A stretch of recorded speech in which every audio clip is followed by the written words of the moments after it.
Hey YouTube, we're back with another educational video, and this one was actually brought to our attention by a viewer that we had, and her question was, what are my options for off-grid power within the city?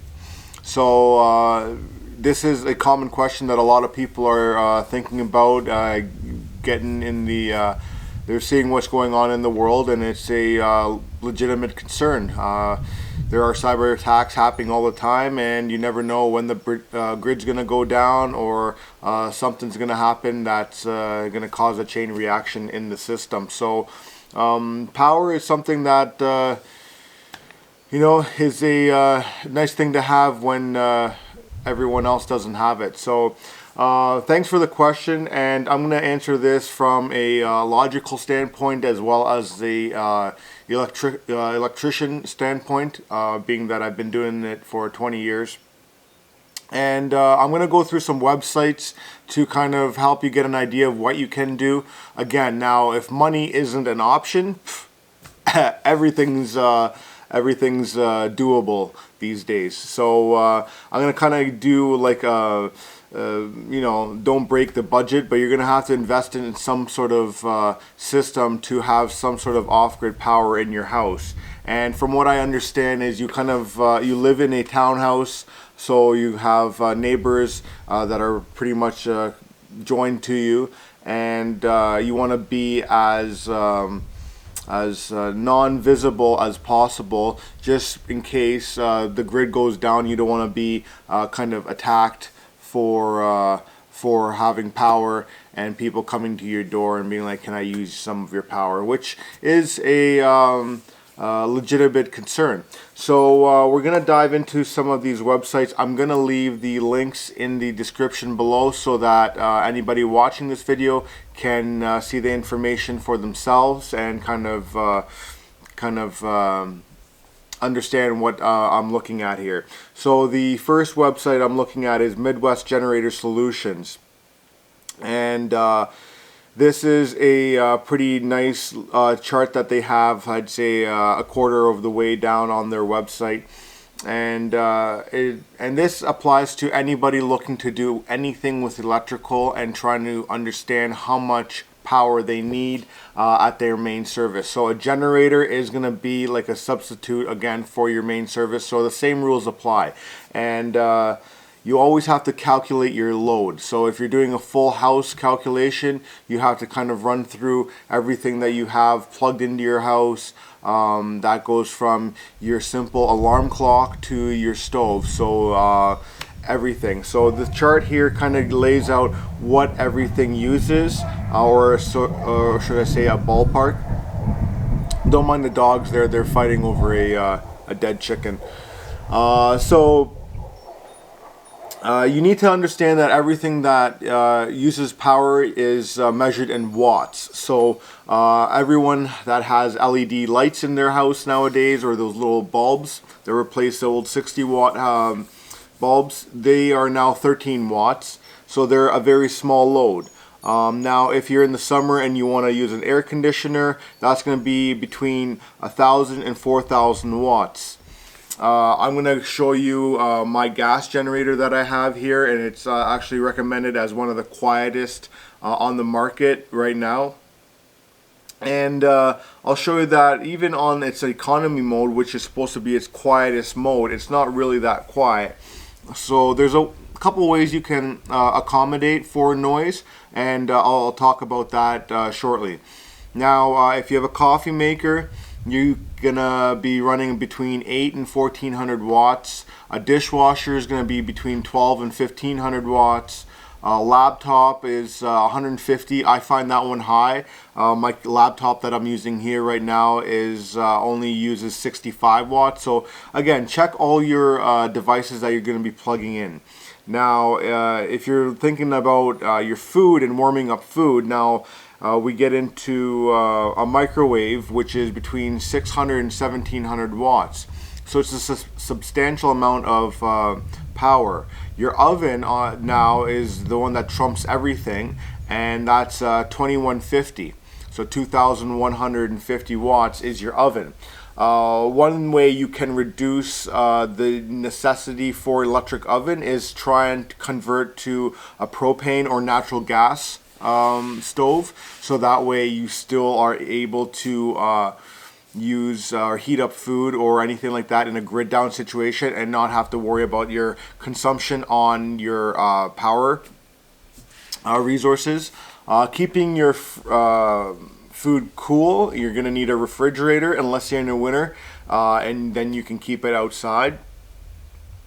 So your refrigerator is going to be anywhere about 900 or 1400 watts.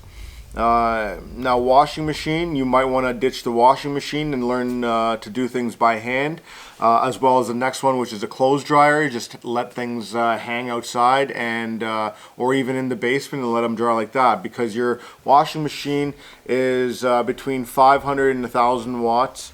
This one just says 500, but if you have an older one, they for sure run higher. I've seen them go up to about 1500.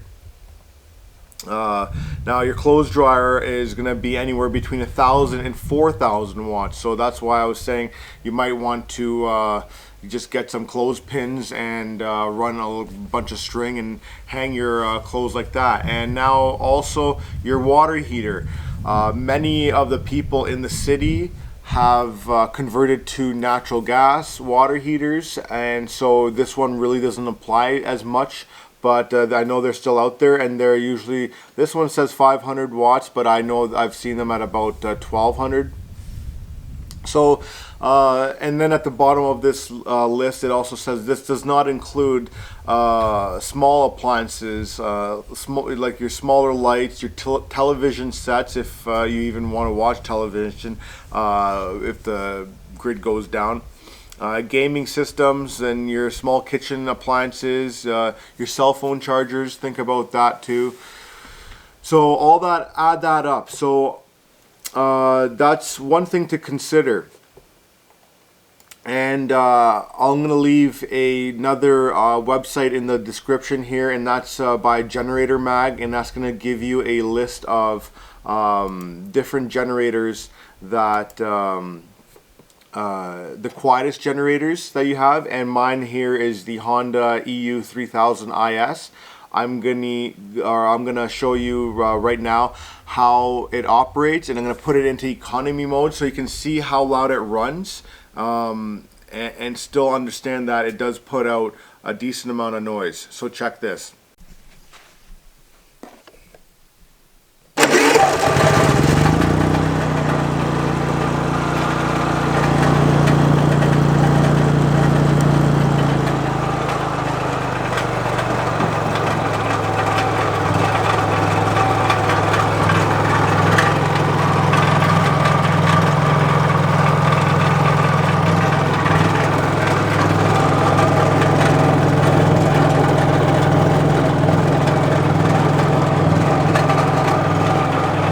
Alright, as you can see, that generator does make, still even on its quietest setting, it still produces a lot of noise. And now once I plug something in and start using it, say I'm using something that's like a hair dryer, that's going to kick that generator into high gear and run even louder than that. So be aware of these generators. One way you can accommodate for your generator is to put it in a soundproof building, so not in your house because of the fumes, but you're going to want a building that is ventilated but also enclosed to muffle the sound, or to even reduce it to zero if possible. But because you're going to need some sort of ventilation, you're going to need some sort of airflow, and you won't be able to muffle all the noise altogether. So the benefit of having a generator is you can have as much power as you want right away, but again, you're going to be reliant on a system of fuel.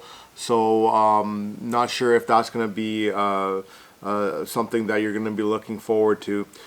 Now your next option is solar, and solar, I believe you're talking to Kimberly and saying that you don't want to have a whole bunch, but you could have some, but it all depends on your location of your house. Now you need to have your house facing the south, and to have your solar panels angled towards the south as well, and so that it can get all the exposure you can. Now, you're going to need multiple solar panels to get really anything done in the house, and with the solar panel purchase, you're also going to need to buy a inverter, solar controller, and battery bank. So it is a pretty hefty investment right off the bat. Even if you're just getting one solar panel, you're still going to need the wire, the inverter, and the battery bank to store it. Now, for instance, the solar panels I have, or we have on the property here, each solar panel only produces 265 watts. Now, if you're to get only one solar panel, that produces, on optimal days, it's going to produce 265 watts per hour. So now think about that. If you're not going to be able to run the microwave for a very long time until those batteries get charged. And once those batteries are charged, you can use it. However, it's going to take that much longer again now to regenerate all that power back in there. So you can do a solar system, but if you're going to go with only one solar panel, I would say scrap that idea, because it's really not going to be worth it. You're going to be paying more for the solar controller, the inverter, and the batteries, and then it's going to be more likely a nuisance to deal with, because you're not going to have the power draw. I would recommend at least 1,000 watts, so get probably 4 solar panels. If you can put them in your backyard, and you can lay them flat, depending on how your sun is. That's the thing, the key with solar is your positioning. So make sure you can get them facing south, and if you can have them facing south, like where I'm facing, and you have east and west, and you have it right underneath that, that's like ideal. But I'm not sure. Cities are getting pretty crowded in there with the apartment buildings and the skyscrapers and things like that. The positive thing about solar is you're going to have power storage, so you're going to have power on demand as well when you need it. But the downside is you're going to have to wait to get those batteries charged, and you're going to need optimal days for charging. Now, you can also do a windmill, but if you want to be discreet, obviously a windmill's not going to work, because it's going to be up there, it's going to be visible, it's going to be moving, so it's going to be noticeable. So again, with the wind, you're going to need an inverter and a battery bank to store the power in it. And I thought I'd put this one in here as well. Water would be a great option as well if you were able to run some sort of turbine. If you're lucky, you have a creek in the back, and you can there's a product out there called the water lily, where you basically toss it into the water. It has a little turbine on it, and it produces some sort of power that you can, I guess, charge your cell phone or small items like that. And to go back to the solar, they also have those. Also, they have portable solar panels that are enough to charge your small devices when you're out traveling. So like your flashlights, your cell phones, your GPSs, any of those things. If you're looking, if your main concern is about electricity, I would install one of these 3 systems that I have here. So if you're looking for something quick and easy, what I would recommend, this would be like a short-term option. So say your grid is down for only 2-3 days, and then you're going to have power again. This first option would be probably your best bet. And it's going to, again, all these are going to take some money to get started, but you can kind of pick and choose from here. So the first one is you get an inverter and a battery bank, and what you do is you use your current power that's coming into the house. You wire up your inverter with AC, and it'll convert it to DC, and then you'll have your batteries charged by your main service. And so once the grid goes down, all you need to do then is have a transfer switch installed so that you can transfer everything back through from the batteries to the inverter and then back into the panel. So that's a option that would be your best bet to install right away. And now depending on how long you want to have power, that's going to be dependent on how many batteries you have. The batteries I have on this solar system here, I can't remember how many amp hours they are. However, they do run between $400 and $450 a piece. And I believe I have 2, 4, 6 of them, maybe 8, I can't remember. So the next option that you could go with is that would kind of help you long term. You're still going to be dependent on fuel, so look at getting some fuel stored for this option, and that is to go with a generator building. A generator, and then build a little generator building with some rocks all in there to muffle the sound. And what I would do with that generator is not use it when you need power, but I would use it in conjunction with another battery bank on this option. And the reason I would do that is you can fire up that generator, charge up your batteries for 2-3 hours, and then shut that power off, and now you have power sitting in your battery bank, and you're still stealth per se, except for those 2-3 hours that you're running the generator, and then now no one's gonna see the solar panels or the windmill or any of that, so you're just gonna have to worry about noise for about 2-3 hours to charge your system up. And again, that depends on what size of generator you get. And now your next option, again, you're gonna need a battery bank. So I guess all 3 of these include a battery bank, and that's just to have your power stored for a longer period of time. And your third option is to go with your solar, and if you're going to go with only a single panel, I would recommend you find an optimal position for that panel and get a good reserve of batteries so that it does give you a trickle charge, and eventually you will build up that charge in the battery system. However, it might be a painful way to get the power needed with just one solar panel. So these are my options, or kind of my advice to how I would do a off-grid a power system in the city. It is difficult. I know if you live in Ontario, you're going to have a tough time installing a large solar system and still be allowed to have your house independent if the grid goes down. It's just the way ESA out there wants things tied in. It's hard to backfeed back into your system. They might have changed the rules on that stuff, so I'm not sure.